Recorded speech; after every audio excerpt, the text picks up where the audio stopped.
ఈ విధంగా లక్ష్మణుడు ఆశ్రమం నుంచి బయలుదేరాడు.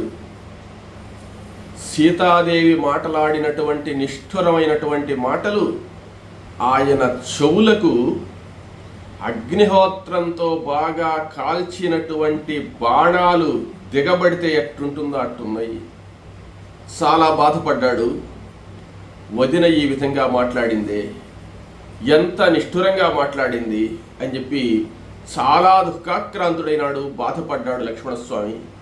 కానీ అన్నమాట ప్రకారం వదిన దగ్గర ఉండలేకపోతున్నానే, వదినను రక్షించలేకపోతున్నానే ఒకవైపు బాధ, ఒకవైపు వదిన నీవు గాని వెళ్ళకపోతే నేను గోదావరిలో పడిపోతాను, విషం దాగి మరణిస్తాను అని ఆమె భయంకరంగా దుఃఖిస్తూ ఏడుస్తూ చేస్తుంది. ఎలా చేయాలి? ఇదంతా రాక్షసమాయ అనేటువంటి విషయం నాకు తెలుసు.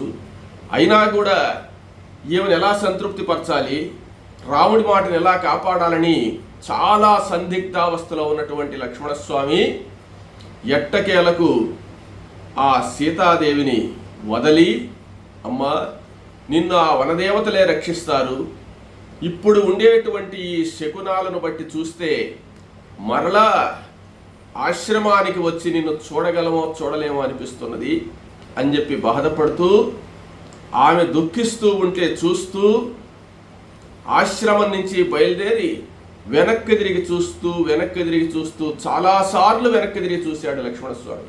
చూస్తూ బాధగా ఆశ్రమం నుంచి బయలుదేరి రామచంద్రమూర్తి వద్దకు వెళ్ళాడు. ఇదే అదనుగా చూస్తున్నాడు రావణాసురుడు. ఎప్పుడెప్పుడు లక్ష్మణుడు ఆశ్రమాన్ని వదిలిపెట్టిపోతాడా, సీత ఒంటరిగా ఉంటుందా అని చూస్తున్నాడు. ఎప్పుడైతే లక్ష్మణుడు అలా ఆశ్రమం నుంచి దూరంగా వెళ్ళిపోయినాడో వెంటనే రావణాసురుడు తన రాక్షస రూపం కాకుండా తన రూపాన్ని మార్చుకున్నాడు. ఎలా మార్చుకున్నాడయ్యా అంటే ఒక సన్యాసి రూపంతో ప్రత్యక్షమవుతున్నాడు. ఎలా అంటే కాషాయ వస్త్రాలు ధరించున్నాడు, శిఖ జుట్టుముడి వేసుకొని ఉన్నాడు, ఛత్రం ఒక గొడుగు పట్టుకో ఉన్నాడు, పాదుకలు ధరించి ఉన్నాడు, చేతిలో దండము కమండలము ధరించున్నాడు.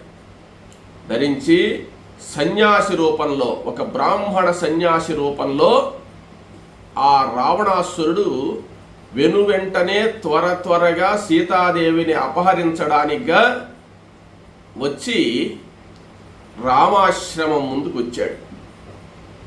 అయితే రావణాసురుడు ఇలా వచ్చినప్పుడు రావణాసురుడి యొక్క రథం ఎక్కడున్నది అని రథాన్ని అదృశ్యం చేశాడు. అంటే ఎవ్వరికీ రథం కనపడడం లేదు. రావణాసురుడు అనుకున్నప్పుడే అది ప్రత్యక్షం అవుతుందన్నమాట.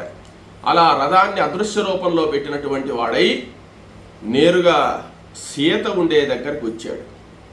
సీత ఆశ్రమంలో అరుగుల దగ్గర కూర్చొని లక్ష్మణుడు వెళ్ళిపోయినటువంటి వైపుగా చూస్తూ దుఃఖిస్తూ ఉన్నది.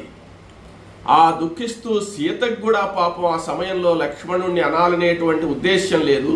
ఆ రామచంద్రమూర్తి ఏమైపోయినాడో ఏందో, ఎందుకు ఆ విధంగా అరిచారో అనేటువంటి బాధతో ఆమె అన్నదే కానీ లక్ష్మణుణ్ణి కావాలని అనేటువంటి ఆమె కాదు. ఆమె ఆ బాధతో లక్ష్మణుణ్ణి అన్నానే అనేటువంటి బాధతో, రాముడు ఏమైనాడో అనేటువంటి బాధతో ఆమె వెక్కి ఏడుస్తూ అక్కడ ఉండేటువంటి సందర్భంలో ఈయన ప్రత్యక్షమైనాడు రావణాసురుడు. ఒక సన్యాసి వచ్చి భవతి భిక్షాందేహి అన్నట్టుగా వచ్చాడు అక్కడికి. ఆయన రాగానే సీతాదేవి ఆయన చూసింది. చూసిన తర్వాత రావణాసురుడు నేరుగా నడిచి వచ్చి సీత ఎదురుగా నిలబడ్డాడు. నిలబడి ఆమె సైడ్ చూశాడు. చూస్తే ఆమె దుఃఖిస్తూ ఉంది. దుఃఖిస్తూ ఉండేటువంటి సీతను చూసి, ఓ చిన్నదాన, ఎవరు నువ్వు, ఎందుకు దుఃఖిస్తున్నావు, ఆశ్రమంలో ఎవరూ కనపడడం లేదే, ఒక్కదానివే ఉన్నట్టున్నావు, ఎందుకున్నావు ఇక్కడ అని చెప్పి అన్నాడు. అని ఆ సీతను ప్రశ్నిస్తూ ఉన్నాడు. ప్రశ్నిస్తూ ఉండేటువంటి రావణాసురుడు ఆ రావణాసురుని చూసి అనేక మంది గంధర్వులు, యక్షులు, కిన్నర్లు కూడా ఆ ప్రాంతాల్లో ఉన్నారు. వాళ్ళందరూ కిక్కురు మనకుండా భయపడిపోయి రావణాసురుడి భయంతో గమ్మునున్నారన్నమాట. ఆఖరికి అక్కడుండే చెట్లు కూడా రావణాసురుడిని చూసి భయపడి గడగడ వణికిపోతున్నాయి. మారువేషంలో ఉన్న రావణాసురుడు అనే విషయం వాటన్నిటికీ తెలుసు. పశుపక్ష్యాదులన్నీ కూడా భయపడి పరిగెత్తి వెళ్ళిపోతున్నాయి రావణాసురుడు అక్కడికి వచ్చేటోటికి. ఎలా వచ్చున్నాడు రావణాసురుడు సీత వద్ద కంటే, సూర్య చంద్రులు లేనప్పుడు చీకటి ఎలాగా ప్రవేశిస్తుందో, అమావాస్య రోజు చీకటి ఎట్టయితే సంధ్యను చేరుతుందో అలా వచ్చాడు. తరువాత చిత్తా నక్షత్రం వద్దకు శనేశ్వరుడు వచ్చినట్టు వచ్చాడు.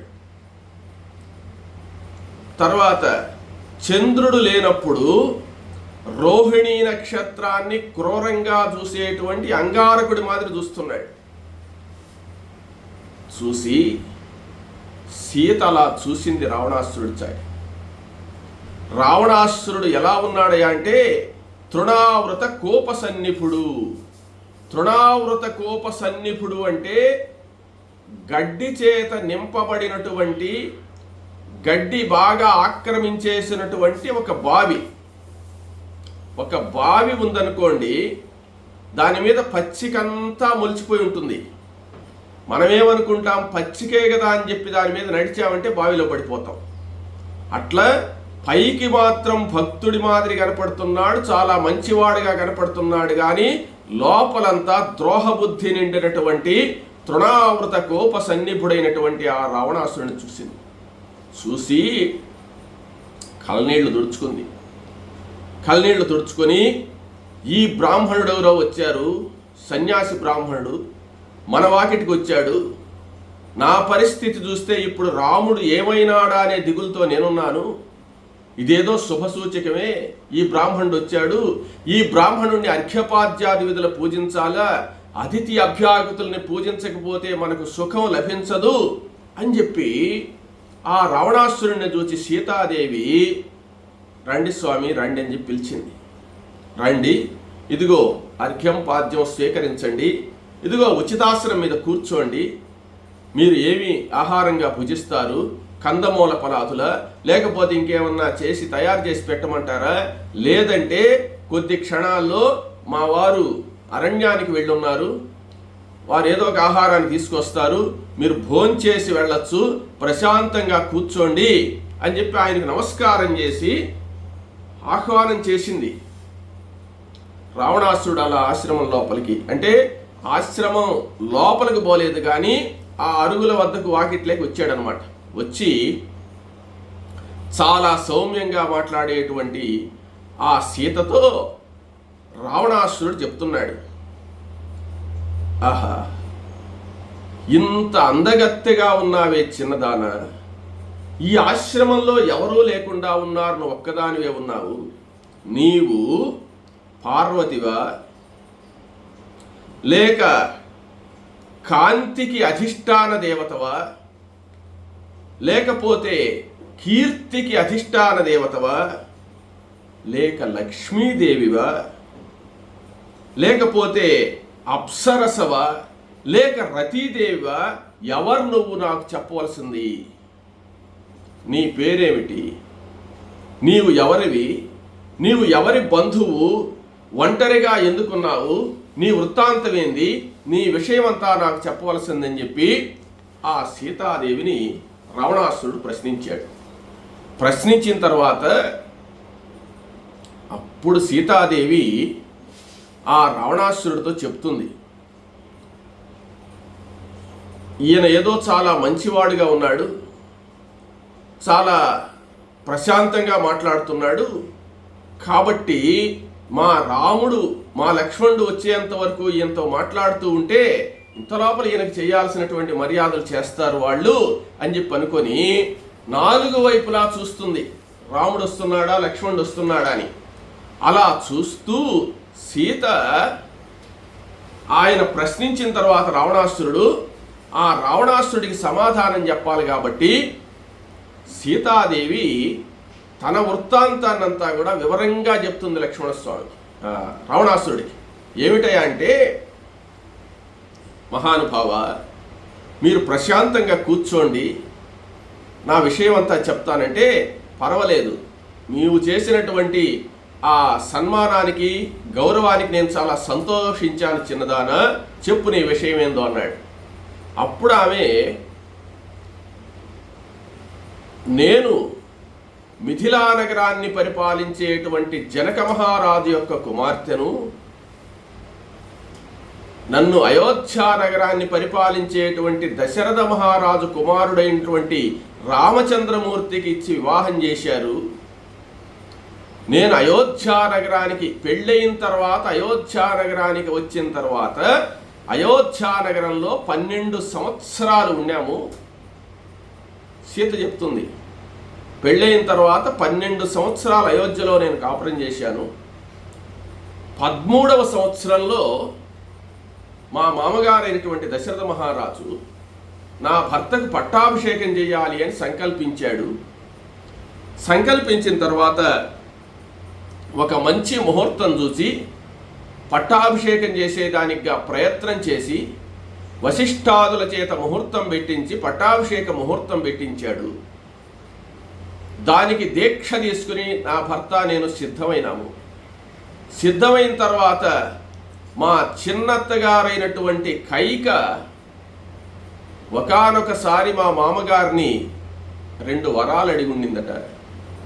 ఆ 2 వరాలు నాకు కావాలి అని చెప్పి కోరింది. ఆ 2 వరాల సారాంశం ఏంటంటే, భరతునికి పట్టాభిషేకము, తన కుమారుడైనటువంటి భరతునికి పట్టాభిషేకము, నా భర్త అయినటువంటి రామచంద్రమూర్తికి అరణ్యవాసం 14 సంవత్సరాలు అని కోరింది. ఇక దశరథ మహారాజు ఏ సమాధానం చెప్పలేక పుత్రవాత్సల్యంతో అలాగే ఉంటే నా రాముణ్ణి పిలిపించారు. నా భర్త అయినటువంటి రాముడు పట్టాభిషేక విషయానికే కదా మాట్లాడతారనే ఉద్దేశంతో అక్కడికి వెళ్ళాడు. వెళ్ళిన తర్వాత దశరథుని మాటగా కైకేయి నీవు అరణ్యవాసం చేయవలసింది అని కోరింది. కోరిన తర్వాత నా భర్త అయిన రాముడు అరణ్యవాసానికి సంసిద్ధుడైనాడు. అప్పటికి అరణ్యవాసానికి మేము రావడానికి మొదలుపెట్టే సమయానికి ఆయనకు 25 సంవత్సరాలు, నాకు 18 సంవత్సరాల వయసు. ఆ సందర్భంలో మేమిద్దరం కూడా ఇంకా భర్తను వదిలి నేను ఉండలేక ఇద్దరం అరణ్యవాసానికి బయలుదేరాం. మాతో పాటు మా మరిదైనటువంటి లక్ష్మణుడు కూడా వచ్చాడు. మేము ఇలా అరణ్యవాసం చేస్తూ 14 సంవత్సరాలు అరణ్యవాసం చేయవలసినటువంటి పరిస్థితి. దాదాపు 13 సంవత్సరములు పూర్తయిపోయింది. ఆఖరి సంవత్సరంలో ఉన్నాం మేము. ఈ అరణ్యవాసాన్ని పూర్తి చేసుకుని ఇంకా అయోధ్యకు వెళ్ళాలి మేము.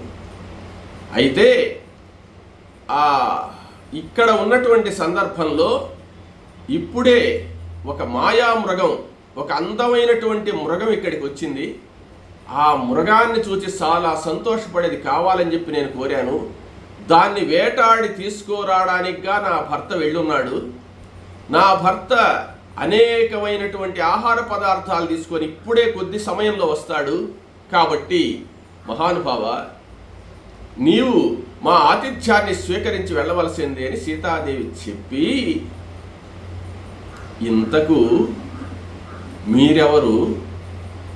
ఈ భయంకరమైనటువంటి అరణ్యంలో, జనసంచారం లేనటువంటి అరణ్యంలో ఒంటరిగా మీరెందుకు తిరుగుతున్నారు? మామూలుగా ఇక్కడ ఋష్యాదులు వాళ్ళందరూ తపస్సు చేసుకునే వాళ్ళు తిరుగుతుంటారు.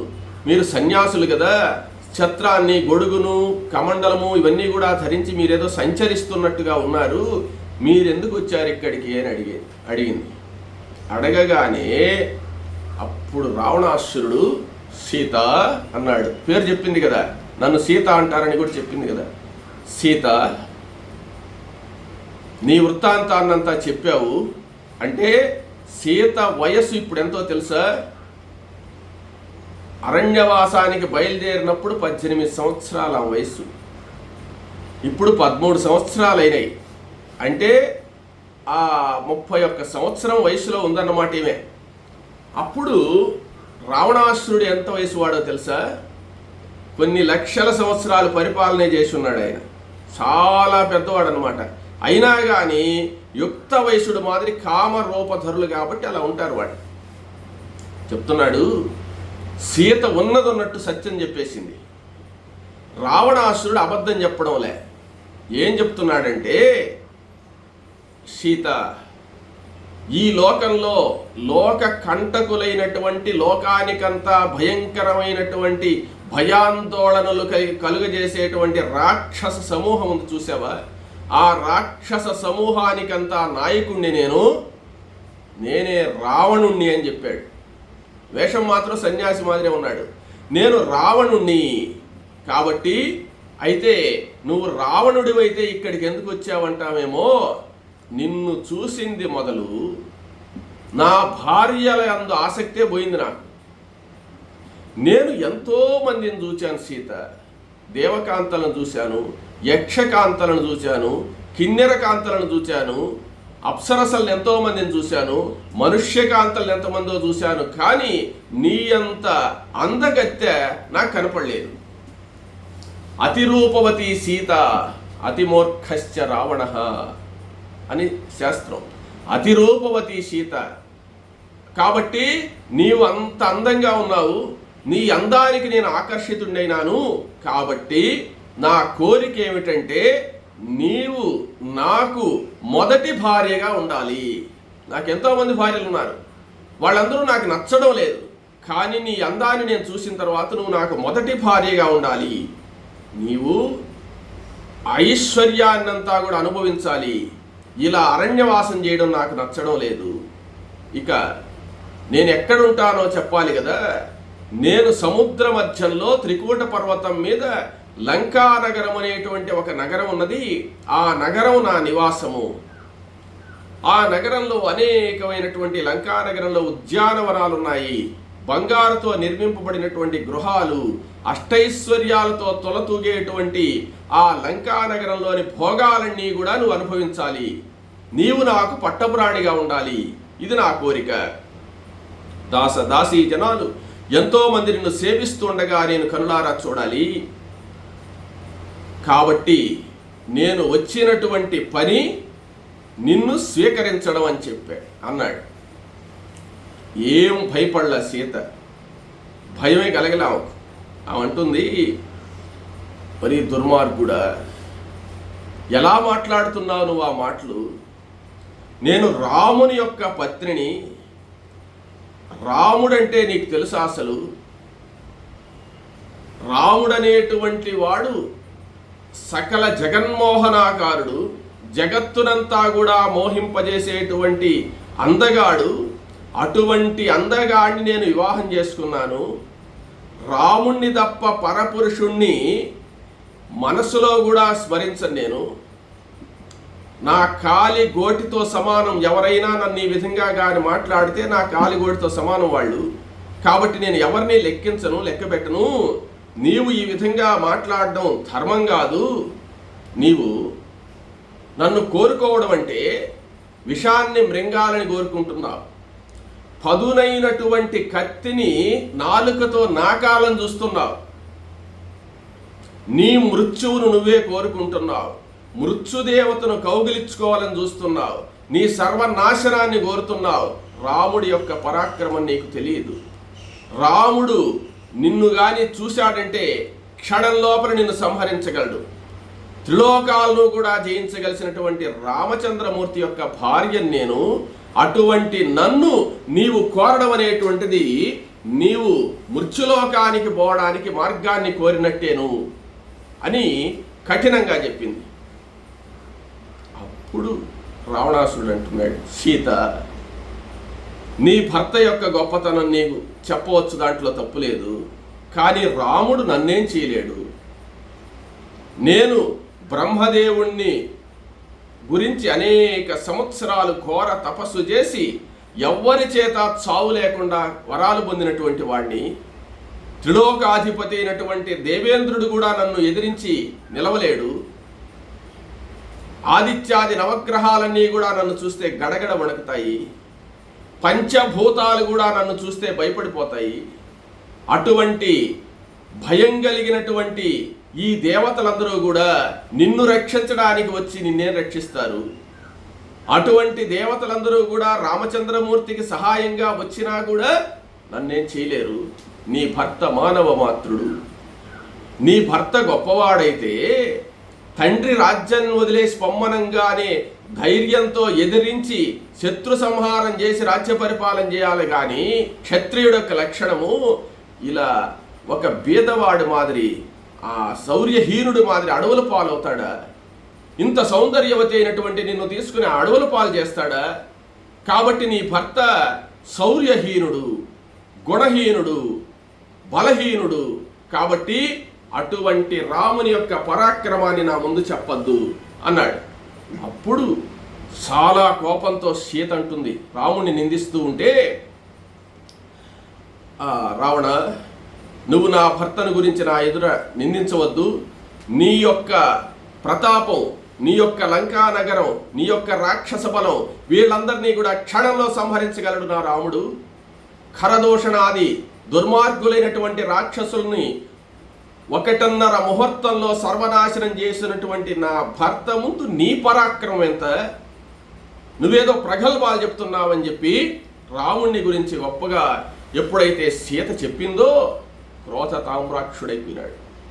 క్రోధ తామ్రాక్షుడై అంటున్నాడు, సీత, నా పరాక్రమం నీకు తెలియదు. ఒక తపస్సిగా ఉండేటువంటి రాముడితో కూడా తిరుగుతూ రాముణ్ణే నువ్వు గొప్పగా చెప్తున్నావు. ఈ రావణ పరాక్రమం నీకు తెలీదు. ఒక్కసారి చెప్తాను విను. ఏమంటే, పెరకుతునే ఫణీంద్రు విష భీకరదంష్ట్రలు నేల కృంక చేసరతునే నింగి బృంగుతునే వేట్క దిశాగజ దండకాండముల్ విరతునే వారిధుల్ పుడిశలింతునే మందర మంగుటంబునంజిరుముదునే జగంబుల రచేతికి తెత్తునే మత్తకాసిని. ఏమనుకుంటున్నావు రావణాసుడు అంటే, పెరకుదునే ఫణీంద్రు విషభీకరదంష్ట్రలు, ఆదిశేషుడి యొక్క భయంకరమైనటువంటి దంష్ట్రలు పెరికేయమంటావా? పెరికేయగలను. నేల కృంగ చేసరతునే, నేను చేత్తో గాని తడితే భూదేవి కుంగిపోతుంది. నింగి మృంగుదునే, ఆకాశాన్ని మింగేయమంటావా? రాహు అనేవాడు సూర్య చంద్రబింబాలే మృంగుతాడు, నేను ఆకాశం మొత్తం మింగేయగలను. తరువాత దిశాగజ దండకాండముల్ విరతునే, దిక్కులన్నిటినీ కూడా విరిచేయమంటావా? వారిధుల్ పుడిశలింతునే, ఆ సముద్రాల్లో నీళ్లన్నీ నా చేతులతో తీసుకుని ఆచమనం చేసేయమంటావా? మందర మంగుటంబునంజిరుముదునే, ఆ మందర పర్వతాన్ని నా కాలి బొటన వ్రేలుతో ఎత్తి అవతల బారేయమంటావా? జగంబుల రచేతి కిందెత్తునే, ఈ జగత్తునంతా అరిచేతిలో పెట్టి నీకు చూపిమంటావా? మత్తకాశిని, మదించినటువంటి సీత, నువ్వేదో రావణాసురుడి ముందు అనవసరంగా మాట్లాడుతున్నావు, నా పరాక్రమం నీకు తెలియదు అన్నది. ఎప్పుడైతే ఆ మాట అన్నాడో సీత కూడా ఏం సంకలేదు. సీత కూడా క్రోధ తామ్రాక్షురాలైపోయి అంటుంది, రావణ, నీకు రాముడి యొక్క పరాక్రమం తెలియదు, కేవలం నీ పరాక్రమం గురించే చెప్పావు. రాముడు వచ్చేంత వరకు ఒక్క క్షణం ఆగు. రాముడు వచ్చిన తర్వాత రాముడిని జయించి నన్ను తీసుకెళ్ళచ్చు. నువ్వు రాముడిని నువ్వు జయించలేవు. ఎందువల్లో తెలుసా? రాముడు ఎటువంటి పరాక్రమవంతుడంటే, రక్షశిక్షణ దక్షరామ విశిఖౌరాతంబులోలిన్ భవత్పక్షాపేక్ష సమక్ష రాక్షస బలాధ్యక్షాక్షయక్రవ్యముల్ పక్షి క్షుద్గత రూక్ష వక్త్రములకున్ పక్షింపవే పెట్టిని దక్ష ప్రక్షిపదక్షి కుక్షి గళదోర్దర్పంబు చెండాడెడు అని సీత చెప్పింది. రావణాసుడికంటే ఇంకా గట్టిగా చెప్పింది.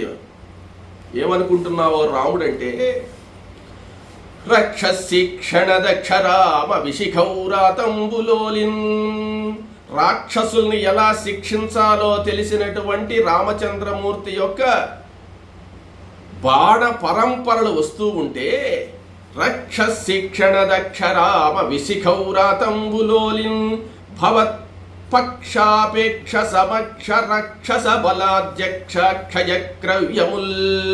నీ ఎదురుగా ఉన్నటువంటి నీ పక్షమునందు ఆపేక్ష కలిగినటువంటి నీ శత్రు సైన్యాలను అంటే నీ యొక్క స్నేహితులందరినీ కూడా రాముడు ఖండిస్తూ ఉంటే ఆ మాంసపు ముక్కలన్నీ కూడా ప్రక్కన పడిపోయి ఉంటే పక్షి క్షుద్గత రూక్షవక్రములకు పక్షింప వేపెట్టి నీ సేనా నాయకులు, నీ యొక్క బంధువులు, నీ యొక్క సహాయకులుగా ఉండేటువంటి వాళ్ళందరినీ నా రామచంద్రమూర్తి చంపివేసినప్పుడు వాళ్ళ యొక్క మాంస ఖండాలన్నీ కూడా పడి ఉంటే ఆ మాంసాలను తినడానికి వచ్చినటువంటి గ్రద్దలు ఆ మాంసం రుచించక నేరుగా వస్తాయి. ఎక్కడికో తెలుసా? నిన్నప్పుడే ముక్కలు ముక్కలుగా నరికేసి ఉంటాడు. నీ దక్ష ప్రక్షి పదక్షి కుక్షి గళదోర్దర్పంబు చెండాడెడు. నీవు అహంకారంతో కూడినటువంటి మాటలు మాట్లాడుతున్నావే, నీ అహంకారంతో కూడినటువంటి మాటలతో కూడినటువంటి నీ గర్వాన్ని అణిచినటువంటి రామ విశిఖ వ్రాతంబులో ముక్కలు ముక్కలైనటువంటి నీ శరీర ఖండాలున్నాయే, నీ కళ్ళు, నీ పొట్ట, నీ పాదాలు ఇవన్నీ కూడా పొడుచుకొని తింటాయి గ్రద్దలు. అలా చేయగలడు నా రాముడు అనుకుంటున్నావేమో అని సీత కూడా జనక మహారాజు కూతురు కదా, ఆమె సామాన్యురాలే అని తిరుక్కుంది. ఎప్పుడైతే ఆ మాట ఆమెన్నదో వెంటనే రావణాసురుడు క్రోధ తామ్రాక్షుడైపోయినాడు. క్రోధ తామ్రాక్షుడైపోయి సీత నాకే ఎదురు చెప్తున్నావా? చూడు, నా అసలు స్వరూపాన్ని కానీ నువ్వు చూసావంటే ఇక్కడే మరణిస్తావు నువ్వు. అటువంటి ఘోర రూపాన్ని నేను ధరించినటువంటి వాడిని. రావణుడు అనే శబ్దం వింటేనే భూతాలన్నీ కూడా వణికిపోతాయి. అటువంటి నాతోనే ఎదిరించి మాట్లాడుతున్నావా నువ్వు? ఎంత గర్వం నీకని చెప్పి రావణాసురుడు తన యొక్క అసలు స్వరూపాన్ని చూపించాడు. అప్పుడు అసలు స్వరూపాన్ని ఎప్పుడైతే చూపించాడో ఎలా ఉన్నాడే ఆ రావణుడు అంటే నల్లగా కారుమేఘం ఉన్నట్టున్నాడు అనమాట. పర్వతాకారంతో ఉన్నాడు. పర్వతాకారంతో కారుమేఘం వలె 10 తలలతో ఉన్నాడు. 20 చేతులతో ఉన్నాడు. భయంకరమైనటువంటి వికటాట్టహాసం చేస్తూ తన యొక్క సన్యాసి రూపాన్ని వదిలినటువంటి వాడై క్రూరంగా చూస్తూ ఆ సీతాదేవిని భయపెట్టడానికిగా రావణాసురుడు చూశాడు. చూసేటప్పటికి సీతాదేవి ఆ రావణాసురుడిని చూసింది. దేవతలు, యక్షులు, కిన్నరులు, కింపురుషులు, ఆ మృగజాతి, అక్కడుండే పక్షులన్నీ కూడా భయపడిపోతున్నాయి రావణాసురుడిని చూసి. అప్పుడు రావణాసురుడు భయంకరమైనటువంటి ఆకారంతో సీతను చూసి ఒక వికట అట్టహాసం చేసి, నీ రాముడి ప్రభావాన్ని చెప్తున్నావే, నీ రాముడు నా రూపాన్ని చూస్తేనే మరణిస్తాడు అనుకుంటున్నావేమో అని చెప్పి అన్నాడు. అని మీసాలు తిప్పాడనమాట. తిప్పేటోటికి సీత రావణాసురుడిని చూసింది. 4 వైపులా చూస్తూ ఉంది. రాముడు వచ్చేస్తాడేమో, ఈ దుర్మార్గుడు ఏదో చేయబోతున్నాడని. రాముడు రాలేదు, లక్ష్మణుడు రాలేదు. కానీ సీత మాత్రం ఆ రూపాన్ని చూసి ధైర్యంగా మాట్లాడుతూ ఉన్నదే గాని గట్టి గాలివాన కొడితే అరటి చెట్టు ఎలాగైతే ఊగిపోతుందో అట్ట ఊగిపోతుందంటే భయానికి. స్త్రీ కదా, స్త్రీ ఎన్ని అనుకున్నా స్త్రీ, అబల, రాక్షసుల్ని చేయలేదు కదా. కాబట్టి ఆమె ఆ రావణాసురుని చూసి భయపడి లోపల పైకి ధైర్యంగా మాట్లాడుతూ అంటుంది, రావణ, నీ స్వరూపాన్ని చూసినంత మాత్రాన్నే నేను భయపడేటువంటి దాన్ని కాదు. ఇటువంటి క్రూరులైనటువంటి రాక్షసులు ఎంతమందినో చూసున్నా నేను. ఎంతమంది అయినా కానీ నా రాముణ్ణి ఏమీ చేయలేరు. నీవు నన్ను ఏమీ చేయలేవు. నీవు ధైర్యస్తుడివైతే, మగవాడివైతే నీవు రాముడు వచ్చిందాకా ఉండు. రాముడు వచ్చిందాకా ఉండి రాముడితో యుద్ధం చేసి అప్పుడు నన్ను గెలవగలిస్తే గెలువు. కాబట్టి నా భర్త వచ్చేంత వరకు ఉండి నీ పౌరుషాన్ని నా భర్త ముందు చూపి అన్నాడు. అప్పుడు ఒక్క వికటాట్టహాసం చేశాడు రావణాసురుడు.